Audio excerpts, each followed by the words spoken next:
Hey up!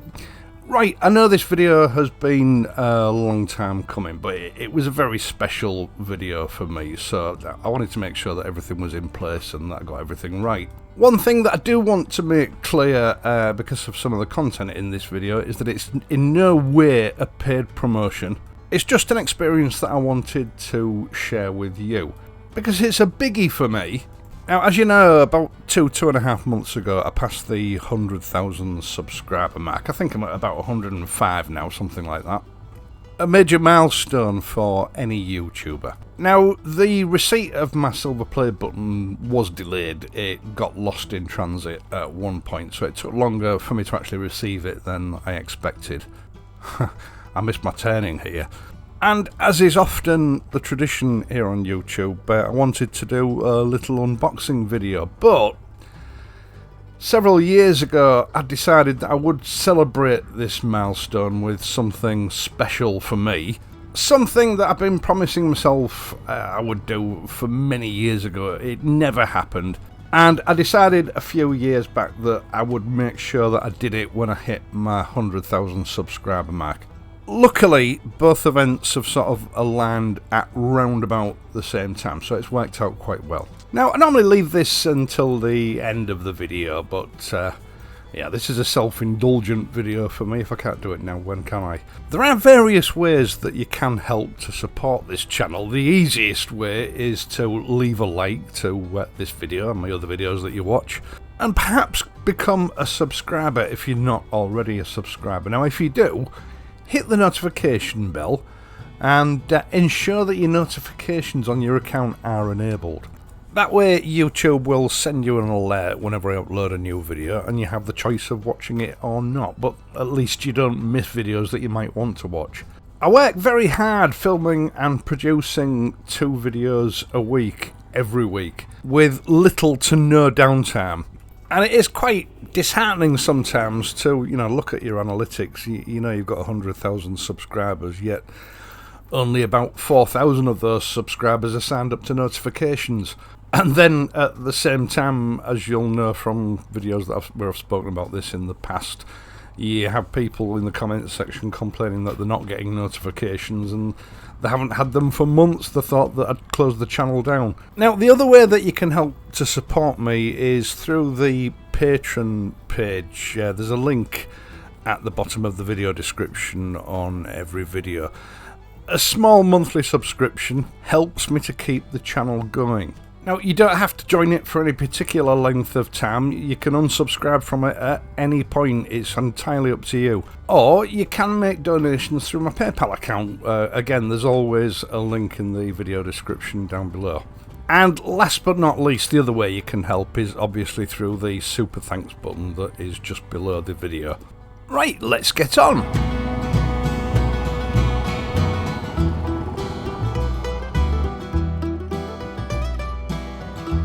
Now, please excuse Freya the kitten. I can never do anything like this without her getting involved. As you can see, the box looks like it had been through World War III before it reached me. It was delayed by quite some time. Having come all the way from California in America, there's a couple of little bits and pieces of paper that accompany the silver play button itself. There's a sort of covering congratulations letter, a little leaflet that explains that you can obtain more copies of this play button if you want to for your other team members, because a lot of YouTube channels have entire teams working on them. They're not one-man outfits like mine. And a little card giving the name of the chap in this case that prepared the silver plate button, packaged it and sent it off to me. And I should make it clear that the Bengal kitten is not included. They're an optional extra. Now, the silver play buttons, certainly back when I first started on YouTube, were quite elaborate affairs. I think the actual play button itself was cast in polished aluminium and then lacquered, but they've simplified it, or should I say, they make them a lot cheaper now. It's basically an MDF or wooden plaque which has a brushed aluminium fascia. And the play button itself is now a sort of a shiny material inset into the actual plaque itself. Still very nice, but not as nice as they used to be. Yeah, I mean, it's a few years since they actually changed over to these. I was quite gutted when I found out they'd done that. But such is life. Now, below that, it has the printed details of the channel that the play button has been awarded to, and an explanation for the reason that it's been awarded. Now, it took me just over 6 years to achieve this award, and I want to thank you, the subscribers, because obviously there's no way I would ever have got it if it wasn't for you. Now, subscriptions to any channel I think are quite organic. You make a couple of really good videos that make a good impression and you'll pull in lots of subscribers, and then you might go through a dry spell where they're much slower coming on board. And I've got to admit, there are times I wondered whether I would ever sort of reach the 100,000 subscriber mark. It seemed like a million miles away on so many occasions. One thing I would like to acknowledge is, I know it's just a subscription, it doesn't cost you anything, but I know from my phone and my emails and that, it can get really, really annoying when you're constantly getting notifications for things that you really don't have time for at that moment in time. And in this modern age of the internet, it does get to a stage where you don't want to subscribe to anything because it just becomes a hassle.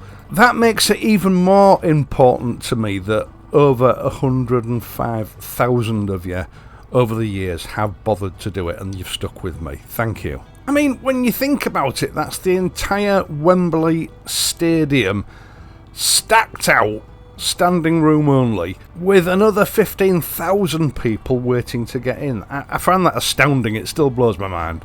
Now, of course, the next play button is the gold play button for 1 million subscribers. Subscriptions have accelerated a little bit on this channel, actually, and I've worked out it's now only going to take me 47 years to achieve that. Right, now for the good bit. As you know, I'm a bit of a watch freak. I have a watch problem. It's a strange thing, and I never realised it until recently, but I always associate some of the more iconic watch brands with a visit to the dentist.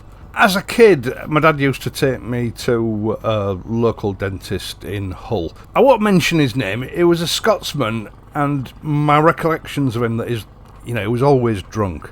His breath always smelled of whiskey. He was a very stern and abrupt man, and a mixture of the Scots accent and slurring his words because he'd been drinking. You'd often have difficulty understanding what he was saying. I was scared to death of him because, when your parents weren't around and he was doing a checkup or fillings or whatever, if you didn't understand what he said and he didn't do what he told you to do immediately, it could get quite nasty. And my escape from this when I first got to the dentist on any given visit was to start trawling through all the magazines they'd have on the table in the waiting room to take my mind off what was coming up. Now, I can't remember exactly what the magazines were, but they were all this sort of National Geographic type stuff. Exactly the sort of publications that high-end watch brands would advertise in. Watch brands like Omega, Rolex and Longines.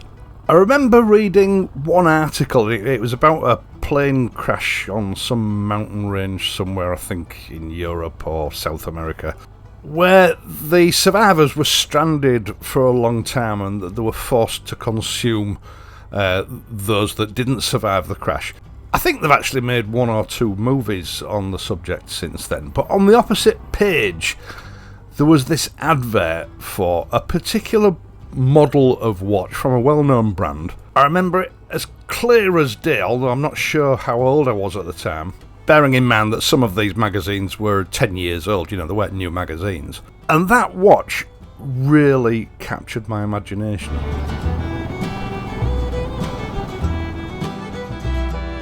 It was called the ROLEX Explorer. When it comes to Rolex, it's quite a diminutive watch. It's reasonably small, it's made of stainless steel, and it's very plain. It's also one of their more affordable models. But there was something about the dial that really sucked me in, and the name, Explorer. As I've said in the past when I've done watch reviews, that watches are an emotive thing, and I think this is the watch that spawned my love of field watches, and any tool watch for that matter. Especially watches that had an Explorer type dial, because, you know, I was trying to sort of scratch that itch, but it never really worked out. A bit like the Royal Enfield Classic, you know, it stood the test of time. Simple, classic design. I know that certainly by the time I was about 20, this watch was on my bucket list of things that I wanted, along with a fully restored Rough Superior SS100 and an Aston Martin DB5. For most of my life, it's been just as unobtainable as those two other things. Now, I made the decision about 4 years ago that when I finally got my silver play button, to celebrate it, I was going to treat myself to a Rolex Explorer. And it's been a bit of a journey. Throughout that time, I've been saving up the money towards one, but then things kept happening and I had to keep breaking into it. And then I became aware that getting hold of one of these watches isn't just as simple as walking into a jeweller's and asking for one. There's a bit of a weight on them. And then by the time I actually went to what is in actual fact my family jewellers, I know my mum used Hugh Rice Jewellers regularly when I was a kid, albeit that they were in a different location to that they're at now. They discontinued the 39mm version and gone over to a 36, which was a bit on the small side for me. Still, I put my name down for one about 2 years ago, and I waited. Now, I do visit this jeweller's quite regularly. My partner likes to buy jewellery from there. I bought 1 or 2 pieces myself, and I also got my partner's Tudor Black Bay 58 from here. So I regularly had the opportunity to speak with the Rolex staff and, you know, discuss the Explorer. Now, in March this year, the best thing happened. Rolex introduced a new 40mm version, just the right size for me. And lo and behold, at the beginning of last week, Christian, the guy that I talked to quite a lot at Hugh Rice Jewellers, gave me a call to say that he had one in and it was mine if I wanted it. Now, the staff at Hugh Rice Jewellers are lovely people and they gave me permission to film the handover, but for various reasons of staff privacy and, of course, security, I was instructed that I needed to keep the shots tight. So what I'm going to do is I'm just going to let the handover play out and I'll talk to you at the end.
Now, obtaining this watch was a once-in-a-lifetime opportunity for me. I think you reach a stage in life where you realise there are going to be fewer such opportunities in the future than you've already had. And I would like to thank you for giving me the impetus, if you like, by subscribing to this channel and helping me to reach this goal. It means a lot to me, because if it wasn't for this channel and if it wasn't for what's happened over the last 6 years, this opportunity would probably have just stayed on the back burner and it would never have happened. So thanks for that. Now, I would also like to shout out a big thank you to Hugh Rice Jewellers, in particular Christian, Max, Nikki, the other Max, and Scott. This was a really special experience for me. Lovely, friendly people that have always made myself and my partner feel welcome there.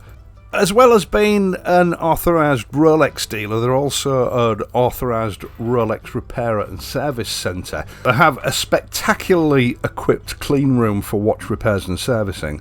They also make jewellery on site, and they're a dealer for Tag Heuer, Breitling, and of course Tudor and Omega. They're situated in the St Stephen's Retail Centre on Ferrens Way in Hull. I'll leave a link to their website in the video description down below. If you'd like to see a review for the 40mm Rolex Explorer, let me know and I'll see what I can do. Once again, thank you so much for taking the time to watch this and my other videos, and doing so helping to support this channel. I really do appreciate it. I will of course be back next week, so until then please ride safely and I'll see you soon.